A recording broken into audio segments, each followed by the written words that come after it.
வேலூரா எப்பவுமே வெயிலா இருக்கும், வேலூர்காரங்க எப்பவுமே வெயில பார்த்து பழகுனவங்க அப்படின்னு நமக்கு ஒரு எண்ணம் இருக்கும்.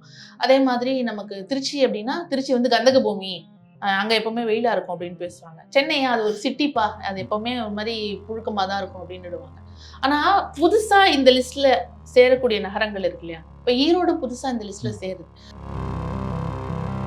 சில ஆராய்ச்சியாளர்கள் என்ன சொல்றாங்க அப்படின்னா, இது தொடர்ந்துகிட்டே போச்சு அப்படின்னா இந்த பகுதிகள்லாம் வாழ்வதற்கு தகுதியானதாக இல்லாமல் மாறும் அப்படின்னு சொல்றாங்க. ஓகே, இங்க வந்து வாழ முடியாத அளவுக்கு இந்த இடத்துல வெப்பநிலை அதிகமாயிடுச்சா, நீங்க வேற எங்கேயும் போவேனா, இந்த இடத்தையே நாங்க வாழ தகுந்ததா மாத்தி தரோம், அதை வந்து ஒரு வியாபாரமா நாங்க தொடங்குறோம், அதற்கான வேலைகளை நீங்க செய்ய ஆரம்பிங்க அப்படின்னு ஆரம்பிப்பாங்க. அப்ப கமாடிஃபிகேஷன் ஆஃப் ட்ராஜடின்னு ஒன்று நடக்கும். எப்பெல்லாம் நம்ம வந்து பெட்ரோல், டீசல், நிலக்கரி, கச்சா எண்ணெய் இதெல்லாம் எரிக்கிறோமோ அப்போ எல்லாமே இந்த கார்பன் டை ஆக்சைடு வெளியாகுது. ஒரு குறிப்பிட்ட அளவுக்கு மேலே கார்பன் டை ஆக்சைடு காற்றில் இருக்கும்போது மிக அதிகமான வெப்பம் பிடித்து வைக்கப்படுது. அதனால் ஒட்டுமொத்த காலநிலையே மாறுது. அப்போ ஆப்பிரிக்காவெல்லாம் விட நம்ம வந்து வெப்பமான நாடா அப்படின்னு நமக்கு ரொம்ப பயமா இருக்கும். நம்மளே பார்த்தோம்னா தெரியும், கிராமங்களை விட நகரங்கள்ல மரங்கள் கம்மி. அது மட்டுமா அப்படின்னு கேட்டா இல்ல. மரம் கம்மியான கான்கிரீட் அதிகமா இருக்கிற இடங்கள்ல வெப்பம் ஒப்பீட்டளவில் கூடுதலா இருக்கும். இதை வந்து நகர்ப்புற வெப்பத்தீவுன்னு சொல்லுவாங்க, அர்பன் ஹீட் ஐலண்ட். பெங்களூர்ல இந்த மாதிரி ஒரு ஸ்டடி பண்ணாங்க. அங்க என்ன கண்டுபிடிச்சாங்க அப்படின்னா, கான்கிரீட் கட்டிடங்கள் வந்து இருந்தாலுமே கொஞ்சம் தள்ளி தள்ளி இருக்கு அப்படின்னா, அந்த தள்ளி இருக்கிற கேப்புக்குள்ள மரங்களும் நடப்பட்டிருக்கு அப்படின்னா அர்பன் ஹீட் ஐலண்ட் எஃபெக்ட் அந்த இடத்துல கம்மியா இருக்கு.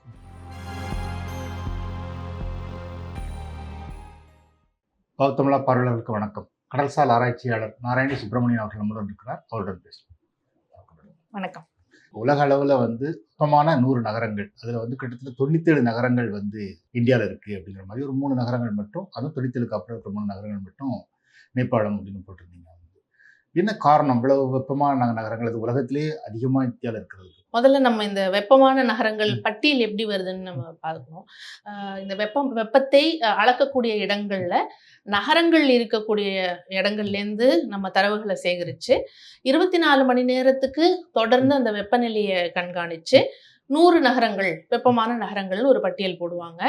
அதில் இந்த மே மாதத்தினுடைய இந்த 3வது வாரத்தில் ஒரு 2-3 நாட்களுக்கு அந்த 24 மணி நேரம் கணக்குப்படி பார்த்தா 100 நகரங்களோட பட்டியலில் 97 நகரங்கள் இந்தியாவில் இருக்கு, 3 நகரங்கள் நேபாளில் இருக்கு. அப்படின்னா என்ன அர்த்தம்? அப்போ ஆப்பிரிக்காவெல்லாம் விட நம்ம வந்து வெப்பமான நாடா அப்படின்னு நமக்கு ரொம்ப பயமா இருக்கும்.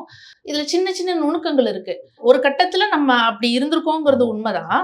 ஆனா ஆப்பிரிக்காவை விட வெப்பமான நாடா அப்படின்னா சஹாரா பாலைவனத்தோட மத்தியில கொண்டு போயிட்டு ஒரு கணக்கு எடுத்து அதை வந்து இதுல சேர்ப்பாங்களா அப்படின்னா இல்ல. மனிதர்கள் நிறைய வாழக்கூடிய இடங்கள்ல இருக்கிற கணக்குகள் தான் இதுல வந்து சேர்க்கிறாங்க. அப்படி பார்த்தா கூட ஆப்பிரிக்கால இருக்கிற நகரங்கள் நம்ம இருந்திருக்கணுமே அப்படின்னு கேட்டா, ஆப்பிரிக்கால பெரும்பாலும் இந்த காலகட்டத்துல வந்து இருக்கக்கூடிய வெப்பநிலை 100 நகரங்கள் அப்படிங்கிற அந்த பட்டியல்ல வர அளவுக்கு ரொம்ப மோசமானதா இல்லை அப்படின்னு தான் வருஷ கணக்குல நம்ம கருத்துக்கள் சொல்றாங்க. ஜூன் மாசம் இதே கணக்கு எடுத்து பார்த்தா ஆப்பிரிக்க நகரங்கள் அதிகமா இருக்கிறதுக்கு வாய்ப்பு இருக்கு. அது ஒரு பக்கம். இன்னொன்று வந்து என்ன அப்படின்னா, நம்ம வந்து 24 மணி நேரத்துக்கு தொடர் கணக்குகள் எடுக்கிறோம். டெய்லியுமே வந்து இந்த கணக்கு பட்டியல் வந்து மாறிக்கிட்டே இருக்கு அப்படிங்கிறதுனால ஒரு 2-3 நாட்கள் அந்த மாதிரி ஒரு சுச்சுவேஷன் இருந்துச்சு. அந்த 100 நகரங்கள்லையுமே நீங்க பார்த்தீங்க அப்படின்னா 97 நகரங்கள் இந்தியாவில், பாக்கி 3 நகரங்கள் கூட ஒரு ரொம்ப வெப்பமான ஒரு ஆப்பிரிக்காவில் ஒரு சின்ன தீவில் அப்படிலாம் இல்லை. இந்தியாவிலேருந்து நேபாளுக்கு எவ்வளோ தூரம்? நேபாளில் தான் வந்து இருந்திருக்கு இல்லையா? நீங்க அந்த 100 விட்டுட்டு நீங்க 50ன்னு எடுத்துக்கோங்களேன், 50 நகரங்களுமே இந்தியாவில்.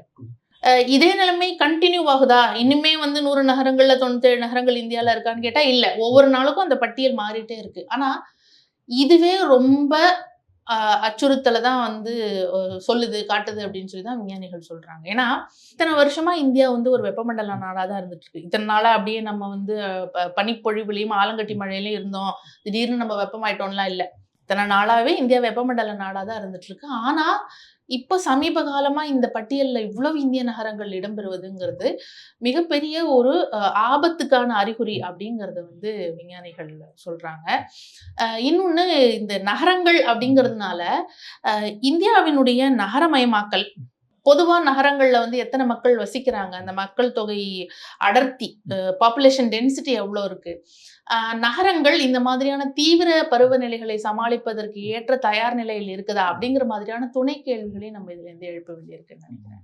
சராசரியா ஒரு வருஷம் முழுக்க பார்த்தோம்னா உலக அளவுல வந்து வெப்பமான நகரங்கள்னு எதை சொல்லலாம்? பல நேரங்கள்ல இந்திய நகரங்கள் இருந்திருக்கு. ஆனா இந்த எண்ணிக்கை இருக்குல்ல, இந்த ஆமா. 97ங்கிறது நமக்கு ரொம்ப பயமுடுத்தக்கூடியதா இருக்கு. இந்தியாவில் இருக்கக்கூடிய கோடை காலத்தை பொறுத்த வரைக்கும் பல இந்திய நகரங்கள் இந்த 100 வெப்பமான நகரங்கள் பட்டியல்லையோ இல்ல 50 வெப்பமான நகரங்கள் பட்டியல்லையோ கண்டிப்பா இருக்கும். கோடை காலத்துதான்னாலுமே அதுக்காக கிட்டத்தட்ட 50மே இந்தியாலே அப்படிங்கிறது நமக்கு ஒரு பதட்டமா இருக்கு. இந்தியாவை பொறுத்த வரைக்கும் கோடை காலத்துல கூட வெப்பம் அதிகமா இருக்கக்கூடிய நகரங்கள் அப்படின்னு பாத்தீங்க அப்படின்னா நார்த் இந்தியால தான் பெரும்பாலும் வரும். வெப்ப அலைகளும் பெரும்பாலும் நார்த் இந்தியால தான் வரும். அதுலயும் குறிப்பா வந்து மத்திய பிரதேசம், ஒடிசா, அப்புறம் உத்தரப்பிரதேசம். நீங்க வந்து நம்ம சவுத் நோக்கி வரணும் அப்படின்னாலே அதிகபட்சம் கடலோர ஆந்திராவோட வெப்ப அலைகளுடைய தீவிரத்தன்மை வந்து அந்த உச்சத்திலேருந்து குறைய ஆரம்பிச்சிடும். அப்போ நீங்க வந்து ஒரிசால இருக்கக்கூடிய சில நகரங்கள், உத்தரப்பிரதேசத்தை பொறுத்த வரைக்கும் வாரணாசி, அது வந்து கன்சிஸ்டண்டா இருந்துகிட்டே இருக்கு நிறைய நேரங்கள்ல. நமக்கு எல்லாருக்குமே தெரியும் ராஜஸ்தான் பக்கத்துல பாலைவனம் இருக்கு அப்படிங்கறனால அந்த ராஜஸ்தானை சுற்றிய பகுதிகள் அல்லது பாலைவனத்தை ஒட்டிய நகரங்கள் அப்படிங்கிற மாதிரியான நகரங்கள். அப்புறம் அதிக நகரமயமாக்கல் இருக்கு, அதனால வெப்ப அலை வந்து அதிகமா உணரப்படுது அப்படிங்கிற ஒரு இடத்துக்கு வரணும்னா டெல்லி மாதிரியான நகரங்கள். இந்த மாதிரியான பெரும்பாலும் இந்த வட இந்தியால இருக்கக்கூடிய நகரங்கள்னு வச்சுக்கலாம். இன்னொன்னு நம்ம குறிப்பிட்டு சொல்லணும் அப்படின்னா இந்த இண்டோ கேஞ்சட்டிக் பிளெயின்ஸ் அப்படின்னு சொல்லப்படக்கூடிய கங்கை நதியினுடைய சமவெளி பகுதிகளில் இருக்கிற நகரங்கள் அதிகமா வெப்ப அலைக்கு உள்ளாகுது அப்படின்னு சொல்லி விஞ்ஞானிகள் சொல்றாங்க. கிராமங்களோட நகரங்கள்ல வெப்பம் அதிகமா இருக்கு, அதுக்கு என்ன காரணம்?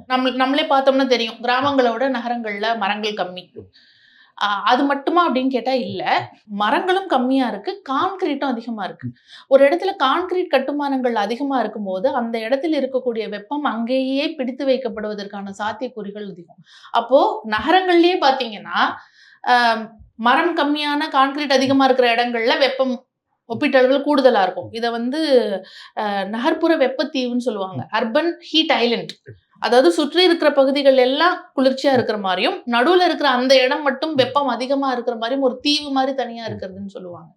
அப்போ இந்த நகரங்கள்ல இருக்கக்கூடிய வெப்பநிலையை கட்டுப்படுத்தணும் அப்படின்னா எவ்வளவுக்கு எவ்வளவு நம்ம மரங்களை நடுறோமோ அவ்வளவுக்கு எவ்வளவு அந்த அடர்த்தியான கான்கிரீட் கட்டுமானங்கள் இருப்பதையும் நம்ம வந்து குறைக்கணும் அப்படிங்கிறது ஒரு முக்கியமான அம்சமா இருக்கு. இப்போ அர்பன் ஹீட் ஐலண்ட்னா என்னன்னா, ஒரு கிராமம், அந்த கிராமத்துக்கு பக்கத்துல ஒரு நகரம் இருக்குன்னு வச்சுப்போமே, ஒரு சராசரியா கணக்கெடுத்தா நிச்சயமா அந்த கிராமத்தை விட நகரத்தில் வெப்பநிலை கொஞ்சம் அதிகமா தான் இருக்கும். ஆனா அந்த நகரத்திலயுமே எல்லா இடத்துலயுமே வெப்பநிலை அதே அளவுல இருக்குமா அப்படின்னு கேட்டா இல்ல. இப்போ இது சென்னை மாதிரியான ஒரு நகரத்தை எடுத்துக்கிட்டோம் அப்படின்னா, சென்னை மாதிரியான ஒரு நகரம் அப்படிங்கிறத தாண்டி அது ஒரு கடல்புறத்திற்கு பக்கத்துல இருக்கிற ஒரு நகரமாகவும் இருக்கு. அப்ப நம்ம அதையும் சேர்த்து நம்ம ஃபேக்டர் பண்ணணும். ஓரளவு கடலுக்கு பக்கத்துல இருக்கக்கூடிய நகரங்களுடைய வெப்பநிலை கொஞ்சம் ஒப்பீட்டளவு குறைவா இருக்கும் அப்படின்னு சொல்லுவாங்க. ஆனா அந்த கடல்ல இருந்து வரக்கூடிய எஃபெக்டே தெரியாத அளவுக்கு நமக்கு வந்து கான்கிரீட் கட்டடங்களும் காடு அழிப்பும் மரங்கள் குறைவா இருப்பதும் இருந்துச்சு அப்படின்னா கடல்ல இருந்து வர எஃபெக்ட் எல்லாம் நமக்கு தெரியாம போயிடும். அப்போ ஒரு இடத்துல ஒரு நகரத்திலேயே எடுத்துக்கிட்டா கூட ஒரு குறிப்பிட்ட பகுதியில வெப்பநிலை எப்படி இருக்க போகுது இல்லையாங்கிறத அது நகரமா இல்லையாங்கிறத தீர்மானிக்காது. மரங்கள் இருக்கா, சுற்றிலும் கான்கிரீட் கட்டிடங்கள் மட்டுமே இருக்கா, இல்ல சின்ன சின்ன கட்டிடங்கள் ஓரளவு வந்து வெப்பத்தை வந்து வெளியிட புடிச்சு வச்சுக்காம அது அங்கங்க சுற்று விடக்கூடிய கட்டிடங்கள் அப்படி இருக்கா, இல்ல உயரமான நெருக்கடியான கான்கிரீட் கட்டிடங்கள் இருக்கா அப்படிங்கிறத பொறுத்து. பெங்களூர்ல இந்த மாதிரி ஒரு ஸ்டடி பண்ணாங்க. அங்க என்ன கண்டுபிடிச்சாங்க அப்படின்னா, கான்கிரீட் கட்டிடங்கள் வந்து இருந்தாலுமே கொஞ்சம் தள்ளி தள்ளி இருக்கு அப்படின்னா, அந்த தள்ளி இருக்கிற கேப்புக்குள்ள மரங்களும் நடப்பட்டிருக்கு அப்படின்னா அர்பன் ஹீட் ஐலண்ட் எஃபெக்ட் அந்த இடத்துல கம்மியா இருக்கு. அப்போ கட்டிடங்கள் தள்ளி தள்ளியும் இருக்கணும், நடுவுல மரங்களும் இருக்கணும். அப்படி இருந்தாதான் அர்பன் ஹீட் ஐலண்ட் எஃபெக்ட் குறையும். இதுல வந்து நம்ம சமூக ரீதியா பார்த்தோம் அப்படின்னா இந்த அர்பன் ஹீட் ஐலண்ட் எஃபெக்ட் யார் அதிகமா பாதிக்குது அப்படின்னு யோசிக்கலாம். இப்போ வந்து ஒரு பெருநகரம் அப்படின்னா அந்த பெருநகரத்துல விரிவான சாலைகள் இருக்கக்கூடிய பகுதிகளில் யார் வாழ்றாங்க? ஒரு ரெசிடென்ஷியல் ஏரியா அப்படின்னு சொல்லி சுற்றிலும் மரங்கள் மட்டுமே இருக்கு. அவ்வளவா வந்து போக்குவரத்தெல்லாம் இருக்காது. பஸ் எல்லாம் அந்த பாதையில பெரும்பாலும் போகாது. அப்புறம் நடுவுல பூங்காக்கள் இருக்கு. ஒரு அபார்ட்மெண்ட்னாலே சுத்தியும் வந்து மரங்கள் நட்டப்பட்டிருக்குங்கிற இடத்துல யார் அதிகமா வாழ்றாங்க? அப்போ சாதிய ரீதியாகவும் சரி, வர்க்க ரீதியாகவும் சரி, யார் மேல் எடுக்கிறாங்களோ அவங்களுக்கு தான் இந்த மாரி இடங்கள்ல வாழ்றதுக்கு வாய்ப்பு கிடைக்குது. ஒடுக்கப்பட்டவர்கள் பெரும்பாலும் எங்க இருக்காங்க? வெறும் கட்டிடங்கள் இருக்கிற இடத்துல, மரங்கள் இல்லாத இடத்துல இருக்காங்க. அவங்களுக்கு அந்த கிரீன் ஸ்பேஸ் அப்படிங்கிற இது அணுகறதுக்கு ஒரே இடம் பொது பூங்காக்கள் தான்.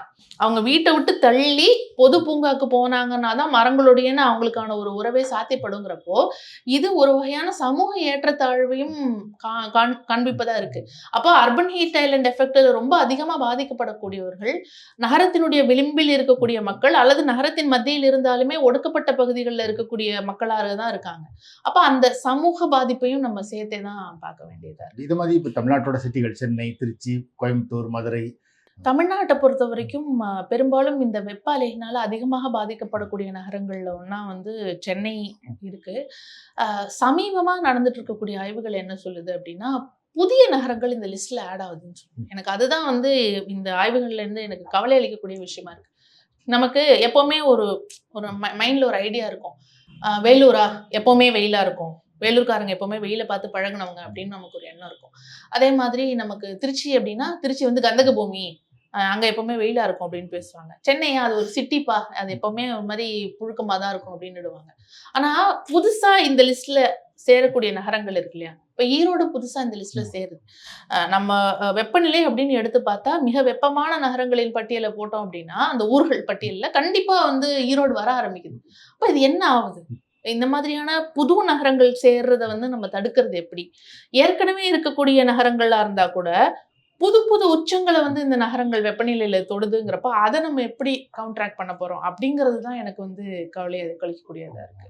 எப்படி வந்து சென்னை மாதிரியான ஒரு நகரம் அதீத நகரமயமாக்கலுக்கு உள்ளாகுதோ, அ பி டவுன்ஸ் எல்லாம் திருப்பி சென்னை மாதிரி ஆவதற்கான நகரமயமாக்கல்ல இருக்கு. சி டவுன்ஸ் எல்லாம் பி டவுன் மாதிரி ஆயிட்டு இருக்கு.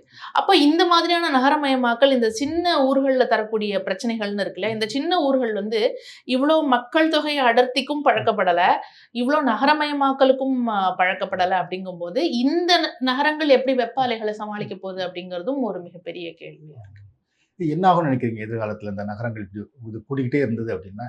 சில ஆராய்ச்சியாளர்கள் என்ன சொல்றாங்க அப்படின்னா, இது தொடர்ந்துகிட்டே போச்சு அப்படின்னா, இந்த பகுதிகள்லாம் வாழ்வதற்கு தகுதியானதாக இல்லாமல் மாறும் அப்படின்னு சொல்றாங்க. சரி, இப்ப வாழ்வதற்கு தகுதியானதாக இல்லாமல் மாறும் அப்படின்னா, அடுத்த நாள் எல்லாரும் நம்ம காலி பண்ணிட்டு கிளம்பி போயிடுவோமா அப்படின்னா, அது நடக்க போறதில்ல. இப்போ டுவாலுன்னு ஒரு சின்ன தீவு நாடு இருக்கு. அந்த தீவு நாட்டுல இருக்கிற பெரும்பாலான பேர் வந்து, நாங்க வந்து வேற எங்கேயாவது போயிடுறோம் அப்படிங்கிற மாதிரியான குரல் எழுப்ப ஆரம்பிச்சிருக்காங்க. இந்தோனேஷியாவுடைய தலைநகரத்த மாற்றுவதற்கான பேச்சுவார்த்தைகள் நடந்துச்சு. ஆனா இந்த 2மே என்னன்னா, கடல் நீர் மட்டம் அதிகரிப்பதனால வந்துச்சு. அப்ப கடல் நீர் உள்ள வரும்போது கண்டிப்பா வாழ முடியாது. ஆனா வெப்பம் வரும்போது உண்மையிலேயே வாழ முடியாதா அப்படின்னு கேட்டா, அவ்வளவு சீக்கிரம் வந்து வெப்பத்தால வந்து நாங்க ஊர காலி பண்ணிட்டு போயிடுறோம் அப்படின்னு கிளம்ப மாட்டாங்க. அதுவும் குறிப்பா ஏற்கனவே ஒரு இடத்தில் நிறுவப்பட்ட, கட்டமைக்கப்பட்ட ஒரு நகரத்த விட்டுட்டு போக மாட்டாங்க. அவங்களுக்கு நெறைய காரணங்கள் இருக்கு. இங்க தான் குடும்பம் இருக்கு, இங்க தான் வருமானம், வேலை வாய்ப்பு, தொழிலுக்கான ஆப்பர்ச்சுனிட்டீஸ் எல்லாமே இங்க தான் இருக்கு அப்படிங்கிறப்போ என்ன ஆகும் அப்படின்னா, இங்க இருக்கக்கூடிய மனிதர்கள் தங்களுடைய இருப்பை எப்படியாவது தக்க வைத்துக் கொள்வதற்காக போராடுவாங்க. அங்க புது புது விஷயங்கள் உள்ள வரும். ஓகே, இங்க வந்து வாழ முடியாத அளவுக்கு இந்த இடத்துல வெப்பநிலை அதிகமாயிடுச்சா? நீங்க வேற எங்கேயும் போ வேணாம். இந்த இடத்தையே நாங்க வாழ தகுந்ததா மாத்தி தர்றோம். அத வந்து ஒரு வியாபாரமா நாங்க தொடங்குறோம். அதற்கான வேலைகள நீங்க செய்ய ஆரம்பிங்க அப்படின்னு ஆரம்பிப்பாங்க. அப்ப கமாடிஃபிகேஷன் ஆஃப் ட்ராஜடின்னு ஒண்ணு நடக்கும். அந்த கமாடிஃபிகேஷன் ஆஃப் ட்ராஜடி நடக்கும்போது, யாரால இத பொருள் செலவு செஞ்சு செய்ய முடியும் அப்படின்னா, காசு இருக்கிறவங்களால. சின்ன ஒரு உதாரணம் எடுத்துக்கலாம். டெல்லியில வருஷா வருஷம் காற்று மாசுபாடு அதிகமாயிட்டே போகுது, மோசமாயிட்டே போகுது. காற்று மாசுபாடு ஜாஸ்தி ஆயிடுச்சுன்னு டெல்லியிலேருந்து மக்கள் கூட்டம் கூட்டமா புலம்பெயர்றாங்களா? இல்ல. ஆனா மக்கள் என்ன பண்றாங்க? கூட்டம் கூட்டமா போய் ஏர் பியூரிஃபையர் வாங்குறாங்க. அப்ப என்ன ஆகுது? அந்த ட்ராஜடி வந்து கமாடிஃபை பண்ணி, அந்த துயரத்தை வந்து ஒரு விற்பனை பண்டமா மாற்றி, சந்தை பொருளாதாரம் அதுக்குள்ள உள்ள வருது. யாரால ஏர் பியூரிஃபையர் வாங்க முடியும்? அப்புறம் அந்த ஏர் பியூரிஃபையர்லயே வந்து ரூ. 10,000 ஏர் பியூரிஃபையரா? ரூ. 5,000 ஏர் பியூரிஃபையரா? அப்படிங்கிற மாதிரியான கேள்விகள் எல்லாம் பொறுத்து, அதுல வந்து ஒரு புது பொருளாதார வர்க்க அடுக்கு உருவாகுது. அதுதான் நடக்கும். உண்மையிலேயே வாழ தகுதி இல்லாத அளவுக்கு இருக்கு அப்படின்னா, மேபி வயசானவர்கள், நோயுற்றவர்கள் அவங்க வந்து வேற இடங்களுக்கு போலாம். ஆனா, இந்த இந்த சந்தை பொருளாதாரத்தை மையப்படுத்திய ஒரு சமூக கட்டமைப்புங்கிறது இருக்கிற வரைக்கும் இதை திருப்பி திருப்பி ஒரு விற்பனை பண்டமா மாத்துறதுக்கான ஒரு போக்கு தான் தொடரும்னு நினைக்கிறேன். அந்த மாதிரி இருக்கும்போது இருக்கிறவங்களுக்கும் இல்லாதவர்களுக்குமான அந்த இடைவெளி வந்து இன்னும் அதிகரித்து கொண்டே போகும் அப்படின்னு நான் நினைக்கிறேன். சூப்பர் எல்னினோங்கிறதே முன்னாடியெல்லாம் வந்து எப்பமாவது 10 வருஷத்துக்கு இருக்க 15 வருஷத்துக்கு ரொம்ப கேப்ல வரும்பாங்க. இப்பெல்லாம் வந்து ரொம்ப ரொம்ப குறைவான பீரியட்லேயே அடிக்கடி வருது. இதுக்கு காலநிலை மாற்றம் தான் ஒரு காரணம்னு சொல்லப்படுது. ஆமா. இதுல இதை பத்தி நம்ம பார்க்கறதுக்கு முன்னாடி இந்த காலநிலை மாற்றங்கிறது என்ன அப்படிங்கிறத ஒரு சாதாரண மக்கள் புரிஞ்சுக்கிற மாதிரி எளிமையா சொல்லணும். இப்போ பள்ளி பாடங்கள்ல புவி வெப்பமாதல்னு ஒன்று படிச்சிருப்போம்.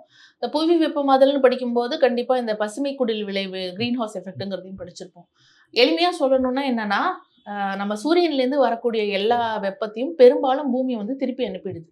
ஒருவேளை இந்த ஒரு சில வாயுக்கள் இல்லை அப்படின்னா இந்த பூமி எல்லா வெப்பத்தையும் திருப்பி அனுப்பிடும். நம்ம வந்து அந்த ஐஸ் ஏஜ் படத்துல வர மாதிரி ஃபுல்லாவே பனியால் சூழப்பட்டவர்களா தான் இருப்போம்.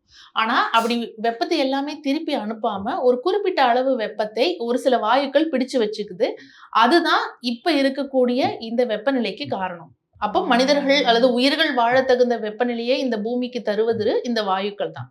இந்த வாயுக்கள் ஒரு குறிப்பிட்ட அளவுல இருக்கும்போது நம்ம வாழ்வதற்கு ஏதுவா இருக்கும். இந்த வாயுக்களின் அளவு அதிகரிக்கும் போது அதிகமான வெப்பம் பிடித்து வைக்கப்படும், வெப்பநிலை அதிகமாகும். இதுதான் வந்து பசுமை குடில் விளைவு. இதுதான் வந்து புவி வெப்பமாதல்னு சொல்றோம். ஒரு கட்டத்துல என்ன ஆகுது அப்படின்னா, இந்த வெப்பமாதல் அப்படிங்கிற அந்த ஒரு விஷயத்த மட்டும் சொல்லி இந்த எல்லா மாற்றங்களையும் வந்து குறிப்பிட முடியல. புவி வெப்பமாதல்ங்கிறது கொஞ்சம் சின்ன டேர்மா இருக்கு. அப்ப இந்த வெப்பமாதலை ஒட்டி பல்வேறு பின்விளைவுகள் ஏற்படுதுங்கிறது எல்லாத்தையும் சேர்ந்து ஒரு வார்த்தையா சொல்லணும்னு நினைச்சாங்க. அதுக்கு தான் கிளைமேட் சேஞ்சுன்னு கொண்டு வந்தாங்க. அதாவது இந்த வெப்பமாதல்ங்கிறது ஒரு ஸ்டார்டிங் பாயிண்ட். தொடக்க புள்ளியிலிருந்து வெவ்வேறு பிரச்சனைகள் வரத காலநிலை மாற்றம்னு ஒரு பொது இதால சொல்றாங்க. அப்போ இந்த காரணமான வாயுக்கள் நிறைய இருக்கு. ஆனா ஒவ்வொரு வாயுவுக்கும் ஒவ்வொரு விதமான பண்பு இருக்கு. இந்த வாயுக்கள்ல மிக முக்கியமா நம்ம பார்க்க வேண்டியது கார்பன் டை ஆக்சைடு தான். நம்ம பள்ளியில என்ன படிக்கிறோம்னா கார்பன் டை ஆக்சைடு வந்து நம்ம சுவாசிச்சுட்டு வெளியேற வாயு அப்படின்னு படிச்சு நிறுத்திடுவோம். ஆனா எப்பெல்லாம் நம்ம வந்து பெட்ரோல், டீசல், நிலக்கரி, கச்சா எண்ணெய் இதெல்லாம் எரிக்கிறோமோ அப்போ எல்லாமே இந்த கார்பன் டை ஆக்சைடு வெளியாகுது. ஒரு குறிப்பிட்ட அளவுக்கு மேல கார்பன் டை ஆக்சைடு காற்றில் இருக்கும்போது மிக அதிகமான வெப்பம் பிடித்து வைக்கப்படுது. அதனால் ஒட்டுமொத்த காலநிலையே மாறுது. இதுதான் காலநிலை மாற்றம். இதுல வந்து கடந்த சில ஆண்டுகள்ல வந்து நீங்க கவனிச்ச வரைக்கும் இந்த காலநிலை மாற்றத்தினால நடந்த முக்கியமான நிகழ்வுகள்னு என்ன சொல்லுவீங்க? முக்கியமான நிகழ்வுகள் அப்படின்னா இப்ப நம்ம வருஷம் நம்ம ஏதோ ஒரு வகையில ரெட் அலர்ட்டோ ஆரஞ்சு அலர்ட்டோ பார்த்துறோம் சென்னையில. நேரடியா இதுக்கு காலநிலை மாற்றம் காரணமா அப்படின்னா எப்பவுமே அப்படி இருக்காது. இது என்ன சொல்லுவாங்க அப்படின்னா கிளைமேட் அட்ரிபியூஷன் ஸ்டடி அப்படின்னு சொல்லுவாங்க. அதாவது காலநிலை மாற்றம் இருப்பதனால இந்த ஒரு குறிப்பிட்ட நிகழ்வு வருவதற்கான சாத்தியக்கூறு எவ்வளவு அதிகரிச்சிருக்கு அப்படின்னு சொல்லலாம். இல்ல நமக்கு புரியுற ஒரு மொழியில சொல்லணும் அப்படின்னா நம்ம வந்து ஒரு கிரைம் சீன்ல போனா ஒருத்தவங்களோட ஃபிங்கர் பிரிண்ட் இருக்கு அப்படின்னா அவங்கதான் வந்து அந்த குற்றத்தை நிகழ்த்தியவர்கள்னு அர்த்தம் கிடையாது. அந்த குற்றத்தில் அவர்கள் சம்பந்தப்பட்டிருக்கிறார்கள், பங்களித்திருக்கிறார்கள்னு அர்த்தம் இல்லையா? அது மாதிரிதான். அப்ப அந்த ஃபிங்கர் பிரிண்ட் அனாலிசிஸ் அப்படிங்கிற மாதிரி பண்ணும்போது காலநிலை மாற்றத்துக்கும் இந்த மாதிரியான வெப்பமண்டல புயல்களுக்கும் தொடர்பு இருக்கு. நம்ம வெப்பமண்டல நாடு, வெப்பமண்டலங்கள்ல இருக்கக்கூடிய புயல்களுக்கும் காலநிலை மாற்றத்துக்கும் தொடர்பு இருக்கு அப்படின்னு சொல்றாங்க. அதே மாதிரி நம்ம ஹிமாச்சல பிரதேசம் அந்த மாதிரியான பகுதிகளில் மிக மோசமான மழைப்பொழிவு, வெள்ளம், கேதார்நாத்ல எல்லாம் கூட ரொம்ப மோசமான வெள்ளம் வந்துச்சு. அப்புறம் வயநாடுல மிக மோசமான ஒரு நிலச்சரிவு ஏற்பட்டு நிறைய பேர் பாதிக்கப்பட்டாங்க இல்லையா? இந்த மாதிரியான நிகழ்வுகள் எல்லாத்துலயுமே காலநிலை மாற்றத்தினுடைய பங்களிப்பு இருக்கு. அப்போ நேரடி உயிரிழப்பு, பொருட்சேதம் அப்படிங்கிற மாதிரியான நிறைய விஷயங்கள்ல இந்தியாவிலே இந்த காலநிலை மாற்றம் பங்களிச்சிருக்கு. நம்மளுக்கு வந்து பருவகாலங்கள்னு சொல்லுவாங்க. பருவகாலங்கள்ல வந்து ஒரு ஆரம்பத்துல இருந்து ஒரு மழை அப்படி தொடர்ந்து பெஞ்சுக்கிட்டே இருக்கும். வந்து அப்படி இல்லாம இப்போ வந்து நீங்க சொல்ற மாதிரி ஒரே நேரத்துல கொட்டுறது அப்படிங்கிறது இருக்கு. வந்து அதே மாதிரி ஒரு பெருமழை மாதிரியே பெரும் வறட்சி இன்னொரு பக்கத்துல இருக்கு. ரெண்டுமே ஒரே நேரத்துல இருக்கு. இதுக்கும் இதுதான் காரணமா? ஆமா, நிச்சயமா. ஏன்னா இப்போ காலநிலை மாற்றத்தினுடைய வந்து ஒரு முக்கியமான அம்சம் வந்து எக்ஸ்ட்ரீம் வெதர் ஈவெண்ட். இன்னும் இதுவா சொல்லணும்னா எக்ஸ்ட்ரீம் அன்பிரடிக்டபிள் வெதர் ஈவெண்ட். அதாவது எளிதில் யூகிக்க முடியாத தீவிர பருவகால நிகழ்வுகள். இப்போ ஒரு சாதாரணமா ஒரு புயல் வந்துச்சுன்னா அந்த புயல் வந்து எப்போ வரும் அப்படின்னு ஒரு குத்துமதிப்பா சொல்லுவாங்க. அந்த புயல் காலம் நெருங்க நெருங்க துல்லியமா இத்தனை மணிக்கு வரும், இத்தனை மணிக்கு கரையை கடக்கும், இவ்வளவு மழை பொழிவு இருக்கும், இந்தந்த இடங்கள் பாதிக்கப்படும், இந்தந்த இடங்கள்ல எத்தனை புயல் கூண்டி ஏற்றணும்னு எல்லா விஷயங்களையும் சொல்லிடுவாங்க. ஆனா இந்த காலநிலை மாற்றம் தீவிரம் அடைந்த பிறகு அந்த மாதிரியான விஷயங்களை நம்மளால எளிமையா சொல்ல முடியல. அது ஒரு பிரச்சனை. இன்னொன்னு வரக்கூடிய புயல்கள் வந்து எதிர்பார்க்க முடியாம டக்குன்னு தீவிரம் ஆயிடுது. நம்ம ஒரு சாதாரணமா ஒரு ட்ராக் போயிட்டு இருக்கும்போது, ஒரு 100 கிலோமீட்டர் வேகத்துல போயிட்டு இருக்கக்கூடிய வண்டி வந்து அடுத்த நிமிஷமே 200 கிலோமீட்டரா மாறாது. ஆனா புயல் வந்து அந்த மாரி தான். எளிதில ட்ராக் பண்ண முடியாதபடி டக்குன்னு தீவிரம் அடைஞ்சிருது. அப்ப அந்த மாதிரியான விஷயங்கள் நடக்குது. மழை 100 மில்லிமீட்டர் பெய்யும் அப்டின்னா, அந்த 100 மில்லிமீட்டர் 2 நாள்ல பெஞ்சா தாங்கக்கூடிய நகரங்கள் இருக்கு. 3 நாள்ல பெஞ்சா தாங்கக்கூடிய இடம். இந்த 100 மில்லிமீட்டரும் ஒரு 10 நிமிஷத்துல, 1 மணி நேரத்துல பெய்யறது அப்படிங்கிறது இருக்குல்ல. ஒரு உதாரணத்துக்கு 100 மில்லிமீட்டர்ன்னு சொல்றேன். அந்த மாதிரியான பிரச்சனைகள் இருக்கு. அதே மாரி வறட்சி. பருவமழை அப்படிங்கிறத நம்பி தான் இந்தியா இருக்கு. இப்ப பருவமழை அப்படிங்கிறத எடுத்துக்கிட்டோம்னாலே, காலநிலை மாற்றத்தினால என்னென்ன பிரச்சனைகள் வரலாங்கிறத ஆராய்ச்சியோட சேர்ந்து அனுபவபூர்வமா என்னென்ன உறுதிப்படுத்தியிருக்காங்கன்னா, பருவமழை பொய்த்து போகலாம். பருவமழை காலம் தப்பி வரலாம். பருவமழை அந்த காலம் தப்பிங்கிறதுல வந்து பின்னாடியும் வரலாம், முன்னாடியும் வரலாம். பருவமழை காலகட்டத்தில் வரக்கூடிய மொத்த மழை 2, 3 நாட்களிலேயே கொட்டி தீர்க்கலாம். இல்ல அப்டின்னா, அந்த பருவமழை இங்க தான் பொதுவா நெறைய பெய்யும் அப்டிங்கிறது வேற ஒரு இடத்துல மாற்றி பெய்யலாம். அப்ப இது எல்லாமே நடக்கும். அந்த பருவமழைன்னு ஒரு அம்சத்த எடுத்துக்கிட்டா, அதனுடைய எல்லா அடிப்படை அம்சங்களையும் காலநிலை மாற்றம் மாற்றி அமைக்குது. அதுதான் இங்க பிரச்சனை. இந்த நிலப்பகுதியில் நடக்கிற வானிலை மாற்றங்கள் சரி, மழை, காற்று எல்லாத்துக்குமே கடலும் ஒரு வகையில் சம்மந்தப்பட்டிருக்கு. ஸோ அந்த வகையில் நீங்க ஒரு கடல் ஆராய்ச்சியாளரா இந்த காலநிலை மாற்றத்தினால கடல்ல என்ன நடக்குதுங்கிறத சொல்லுங்க. கடல்ல மிக மோசமான பாதிப்புகள் வந்துட்டு இருக்கு. நம்ம மனிதர்கள் வந்து நிலத்துல இருக்கோங்கிறதுனால உண்மையிலே கடல்ல நடக்கக்கூடிய பாதிப்புகள நம்ம கண்டுக்கல. ஆனா, கடலினுடைய பாதிப்புகளும் நிலத்தை தாக்கக்கூடிய அளவுக்கு வர ஆரம்பிச்சுருச்சு. இப்போ அந்த காலநிலை மாற்றத்துக்கு முக்கியமா கார்பன் டை ஆக்சைடு தான் காரணம்னு சொல்றோம் இல்லையா? அப்ப அந்த கார்பன் டை ஆக்சைட பெரும்பாலும் அந்த கார்பனா உறிஞ்சி வைக்கக்கூடிய தன்மை கடலுக்கு இருக்கு. அத கார்பன் சிங்க்ன்னு சொல்லுவோம். ஒரு சிங்க்ல எல்லா பாத்திரங்களையும் நம்ம போட்டுக்கிட்டே இருக்கோம்ல, அது மாதிரி கார்பன வந்து கடல் வந்து எடுத்து எடுத்து வச்சுக்கிட்டே இருக்கு. ஆனா, இப்ப இருக்கக்கூடிய சூழ்நிலையில கடலால் உறிஞ்ச முடியாத அளவுக்கு கார்பன் காற்றுல அதிகமாயிடுச்சு. அப்ப என்ன ஆகுது அப்டின்னா, கடல் தன்னோட வேலைய செய்ய முடியாம போகுது. கடலே சேச்சுரேட் ஆயிடுச்சு. போதுமான அளவுக்கு கார்பன் வந்து கடலுக்குள்ள இருக்குங்கிறப்போ, கடல் நீர் கூடிய அளவுக்கு மேல வெப்பமாகுது. அது 1. அப்புறம் தேவைக்கு அதிகமான கார்பன் இருப்பதனாலயும், வெப்பநிலை அதிகமாக இருப்பதனாலயும் கடல் நீர் அமிலமாகி கொண்டிருக்கிறது. இன்னொன்னு இந்த பெரும்பாலான புயல்களுடைய ஸ்டார்ட்டிங் பாயிண்ட் என்னவா இருக்கு? கடல் தான் அப்படிங்கும்போது, கடல் நீரினுடைய வெப்பத்தன்மையும், அமிலத்தன்மையும் அதிகமா இருக்கு அப்படிங்கிறதுனால, இந்த புயல்களினுடைய தன்மையும் எளிதில் யூகிக்க முடியாத அளவுக்கு போயிட்டு இருக்கு. அதே மாதிரி கடல்வாழ் விலங்குகள் பலவும் இதனால் நேரடியாக பாதிக்கப்பட்டு கொண்டிருக்கு. இப்போ ரொம்ப சின்னதா ஒரு உதாரணம் சொல்லணும் அப்படின்னா, கடல் நீர்ல இருக்கக்கூடிய அந்த அமிலத்தன்மையும், வெப்பநிலையும் பொறுத்து தான் கடல்ல இருக்கக்கூடிய ஒரு சிப்பி, கிளிஞ்சல், நத்தை இதெல்லாம் இருக்கு இல்லையா? இதுங்கெல்லாம் ஓடு உருவாக்குதா இல்லையாங்கிறது ஏன்னா ஓடு வந்து உயிர் சார்ந்த செயல்பாடுகளால கடல் நீரில் இருக்கக்கூடிய கால்சியம் மாதிரியான பொருட்களை வைத்து, கார்பன் மாதிரியான பொருட்கள் எல்லாத்தையும் வச்சு கால்சியம் கார்பனேட்னால ஓடு உருவாகும். அந்த வெப்பநிலையும், அமிலத்தன்மையும் ஒழுங்கா இல்ல அப்டின்னா, ஓடு உருவாகாது. அப்போ ஓடே இல்லாத உயிரினங்கள் உருவாகுமான்னு கேட்டா, அந்த ஸ்டேஜ்க்கு நம்ம இன்னும் போல. ஆனா உருவாகக்கூடிய எந்த ஓடுகளும் வலுவில்லாத ஓடுகளா உருவாக ஆரம்பிச்சிரும். அந்த மாரி சின்ன பிரச்சனைகள்ல ஆரம்பிச்சு பெரிய பெரிய பிரச்சனைகள் வரைக்கும் நடக்குது. ஸோ கடல்ல நடக்கிற இந்த மாற்றங்கள் நிலப்பகுதி எந்த வகையில பாதிக்கும்? ஆனா கடல் மட்டம் உயர்தல். 2100ஆம் ஆண்டுக்குள்ள தமிழ்நாட்டினுடைய கடல் மட்டம், சராசரி கடல் மட்டம் வந்து 6 அடி உயரும் அப்டின்னு சொல்லியிருக்காங்க. நீங்க சராசரி 6 அடி அப்படின்னு நினைச்சுக்கோங்களேன். அப்ப நீங்க வந்து அந்த 6 அடியில சராசரியில ஒரு இடத்துல 4 அடி உயர்ந்தாலுமே எவ்வளவு தூரம் கடல் நீர் உள்ள வரும்? அப்ப எத்தனை இடங்கள் வாழ தகுதி இல்லாததா மாறும்? எத்தனை விளைநிலங்கள் வந்து இந்த உப்பு நீர் உள்ள வரதுனால விளைநிலங்களா இல்லாம விவசாயத்துக்கு தகுதி இல்லாத நிலங்களா மாறுங்கிறத யோசிச்சு பாருங்க. இது மக்களுடைய வாழ்வாதாரத்தையும், விவசாயத்தையும் எந்த அளவுக்கு பாதிக்குங்கிறத யோசிச்சு பாருங்களேன். அப்போ இந்த கடல் மட்டம் உயர்தல் அப்படிங்கிறது கடல்ல இருந்து வரக்கூடிய பாதிப்புகள்ல மனிதர்கள் கவனிக்க வேண்டிய மிக முக்கியமான பாதிப்பு அப்படின்னு நான் சொல்லுவேன். ஒரு சின்ன புரிஞ்சுக்கிறதுக்காக கேட்குறேன். இப்போ சாதாரண ஒரு 6 அடி கடல் மட்டம் உயருது அப்படின்னா, இப்போ சென்னைக்குள்ள இது எங்க வரைக்கும் வரும் அப்படின்னு சொல்லுங்க. சென்னையில வந்து திருவான்மியூர் மாதிரியான பகுதிகள்ல வந்து பாதிப்புகள் அதிகமா இருக்கும்னு சொல்லி ஒரு ப்ரெடிக்ஷன் சொல்றாங்க. திருவான்மியூரை ஒட்டி அந்த திருவான்மியூர், பெசன்ட் நகர் அந்த மாதிரியான பகுதிகள்ல, இந்த பக்கம் வந்து செம்மஞ்சேரி அந்த மாதிரியான பகுதிகள்ல கொஞ்சம் கடல் நீர் வந்து உள்ள வரதுக்கான பாசிபிலிட்டிஸ் அதிகமா இருக்குன்னு சொல்றாங்க. ஆனா துரதிர்ஷ்டவசமா என்ன அப்படின்னா, நான் முன்னாடியே சொன்ன மாதிரி இது எளிமையா ட்ராக் பண்ண முடியாத அளவுக்கு இந்த வேகம் போயிட்டே இருக்கு. அப்ப நம்ம என்ன பண்றோம்னா, ஒவ்வொரு வருஷமும் நம்ம வந்து அப்டேட் பண்ணிட்டே இருக்க வேண்டியதா இருக்கு. இப்போதைக்கு இருக்கக்கூடிய தரவுகள் வைத்து திருவான்மியூரை சுற்றி உள்ள பகுதிகள்ல வந்து பாதிப்புகள் ரொம்ப அதிகமா இருக்கும் அப்படின்னு சொல்லப்படுது. தமிழ்நாடு முழுக்க எடுத்துக்கிட்டோம்னா எங்க அதிகம் பாதிப்பு? தமிழ்நாடு முழுக்க எடுத்துக்கிட்டோம்னா பெரும்பாலும் சென்னையில தான் வந்து பாதிப்புகள் ரொம்ப அதிகமா இருக்கும்னு சொல்றாங்க. ஏன்னா நமக்கு தமிழ்நாட்டினுடைய பிற பகுதிகளிலுமே கடல் மட்டம் உயர்வதற்கான சாத்தியக்கூறுகள் இருக்கு. ஆனா சென்னையில இருக்கக்கூடிய இடங்கள்ல தான் கடலுக்கு பக்கத்துல குடியிருப்புகளே ரொம்ப அதிகமா இருக்கு. ஏன்னா மற்ற இடங்கள்ல எல்லாம் வந்து சின்னதா வந்து ஏதாவது ஒரு ஒரு மீனவ கிராமம் இருக்கும். ஆனா வந்து நேரடியான கட்டடங்கள் அங்க இருக்காது. மீன் பிடிக்கக்கூடியவங்க வந்து அவங்களோட வலைகளை வந்து போட்டு வச்சிருப்பாங்க. ஆனா கடல்ல இருந்து ஒரு 500 மீட்டருக்குள்ளேயே வந்து நேரடியான வீடுகள், குடியிருப்புகள், பெரிய பெரிய பங்களா அதெல்லாம் இருக்கிறது வந்து சென்னையில தாங்கிறப்போ, அந்த பாதிப்பு வந்து ரொம்ப அதிகமா இருக்கக்கூடியது சென்னையில தான் அப்படின்னு சொல்றாங்க. நிறைய விஷயம் சொல்லியிருக்கீங்க. நன்றி.